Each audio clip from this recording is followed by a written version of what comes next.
X31 small wheel. Mine is a 2007. I bought it dirt damn cheap at $100, and I got something in my face. Just let me get my mascara off, boys. Don't worry about it. Okay, so now I'm gonna do my review. I probably have to tear some of this apart actually to do it good, right, and proper. But my original pink rims are back on it because I was able to smash out my dents and dings with an 8-pound hammer on the anvil.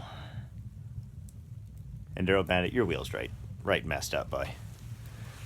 Now, I got the push rod engine in here. It's all frosty and stuff, and I'm working by the fire, but I don't have side fairings. Front fender's new, but the seat just really didn't last. But I rode this thing like I stole it. Because I paid $100 for it. I literally ride this thing like I stole it. I've broken kickstarters. The brake, as you can see, is seen better days. I don't need to replace it. Why? It works. I had to replace the original caliper because it fell off a trailer during transport and broke this mount, so it was done. Also, I never buy GIO dirt bike brake pads. These are EBC, I believe, MX 125s. Don't quote me. I had to get a new chain this year because the other one rusted right solid, but I mean, you could probably use a little bit of grease or something before I start, but it's nice. I love it. It's a great bike.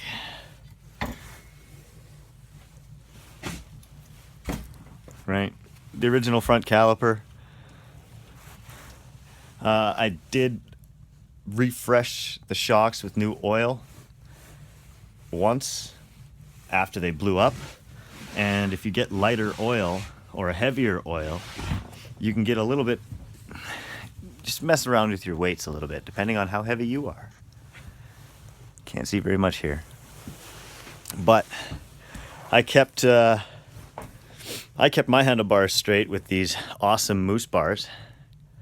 And these things have a battery, and here in Alberta we have to have headlights. So this one here is missing its headlight. Oop.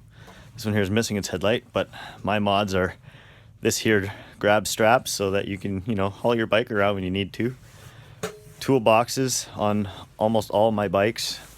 There's another one. The other ones are pending.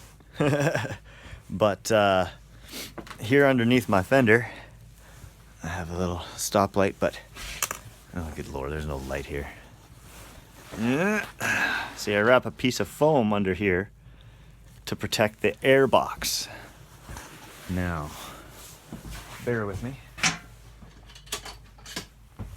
Bear with me, and I can satisfy the curiosity of at least one viewer.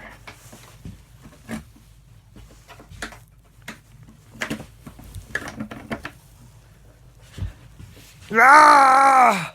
Come out! Yeah, there we go. Okay, we got it. Well, that one anyway. This is a lot easier to do when it's warm and you're not doing it one-handed.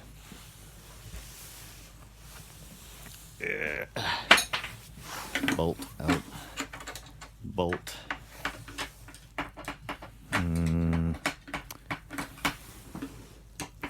Stick my face in there and get her done. Okay, here we go. So take my seat off, 2 quick bolts. I love these things. You carry around instruments to take apart depending on what bolts you have, because obviously those ones aren't the original. So here we go. Here's my air box. All right. I put a piece of nice thick heavy rubber over top of all essential components here, and the battery would go in here. And this piece of foam here protects all the mud and water from getting up this way, which is where my air box is situated. Most of the airflow would technically be in right here on this side and here. Oop, this side here and this side here, because mine is covered mostly from the front. Now, absolutely, if you do not take this precaution right here, every single time you hit a puddle, you're going to die. That's pretty much just how it's going to be. Because water gets into this and it just gets sucked straight into your carburetor, which isn't hard to clean, right? You would just, this bolt here, and now this bolt here after the seat is off, right? And I did this all with the same tool. If I had the extra nuts laying around, I would have changed these to the same, or changed these to 10 mils. This one here. Now you can get to the carb just by loosen, remove. This whole assembly will slide right off of its exhaust, right? Because it's not bolted on here or nothing. And it'll slide forward and basically remove the boot from the carburetor. And then you just go in and you remove your bolts. Now, I did also crack one of these intakes, but it was a cheap part, quick to replace. And there is the non-adjustable clutch arm.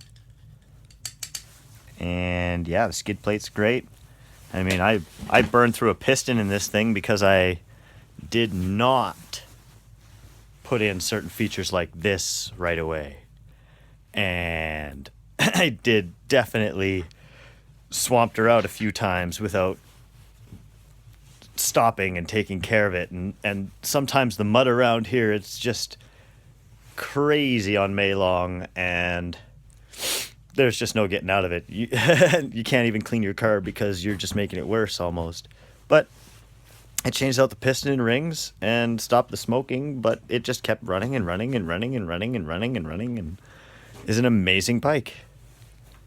Just an amazing bike. Thanks for watching.